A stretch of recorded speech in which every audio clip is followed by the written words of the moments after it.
با نام خداوند جان آفرین، حکیم سخن اندر زبان آفرین. چقدر وقت بود ما بیمار بودیم، از سبب بیمار بودنمون ویدیو هم نکرده بودیم و امروز هم یک چند خوابیده تغییر میکنیم و کسانی که کامنتر کرده بودند ما با سوالهای آنها جواب نگرداندیم. یک بار دیگر با همون سوالی که داده بودند اشاره کرد، انشاءالله جواب میگردانیم. مار در خواب دلیل بر دشمنی پنهان است. اگر در خانه خود مار ببیند دلیل بر دشمنی خانگی است و اگر در صحرا مار ببیند دشمنی بیگانه است. اگر ببیند با مار جنگید با دشمن مرافعه و خصومت میکند. اگر مار بر او غلبه کرد دشمن بر او غالب می شود و اگر او بر مار غلبه کرد دشمن را شکست می دهد. اگر ببیند گوشت مار خورد به پادشاهی می رسد. اگر ببیند مار را دو تیکه کرد مار دشمن را می خورد. اگر ببیند مار متعد از آفت در امان می ماند.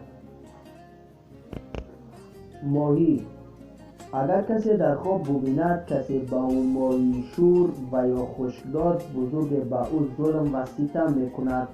اگر ماهی کوچک ببیند از غلام به او آسیب و زیان می رسد و بعضی می گویند به سفر می براید. خرپوش در خواب دشمن نیشرو و بد اخلاق است. اگر ببیند خرپوش را کش دشمن را شکست می دهد و اگر ببیند گوشت خرپوش خورد به اندازه آن از مال دشمن می خورد و اگر ببیند خرپوش او را گازگیرید از دشمن به او گزنده می رسد، مخصوصا اگر ببیند از زخم آن خون می آید. خرچنگ در خواب مردی بد اخلاق و فرومایه و کینه‌ورز است.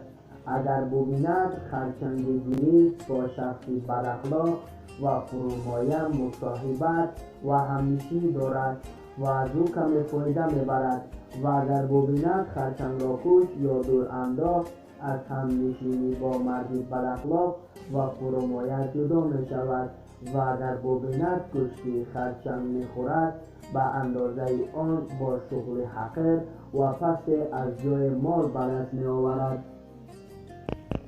خروس اگر کسی در خواب ببیند که خروس دارد و متعلق به او مردی عجیبی را که غلامزاده اوست مغلوب و مقهور می سازد و اگر ببیند خروس را کش بربنده و غلام خود پیروز می شود.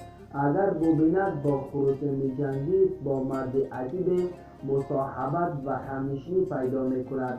اگر ببیند از آن خروس گزنده به او رسید از آن مرد آسیب به او می رسد.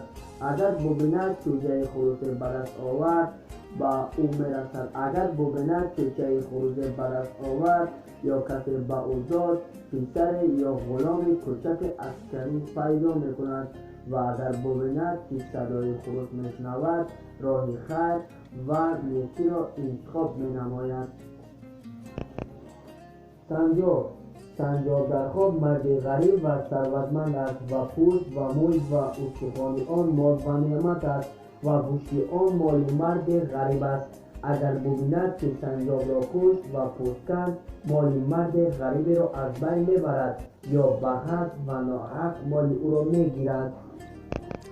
گوساله اگر کسی در خواب ببیند گوساله نر دارد پسر برایش به دنیا می آید و اگر آن گوساله ماده باشد دختر متولد می شود. این بود یک چند خوابی که ما تعبیر کردیم.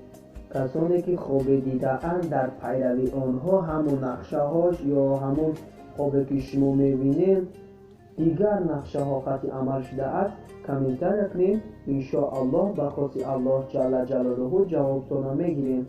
خداوند یار و مددگارتان باد.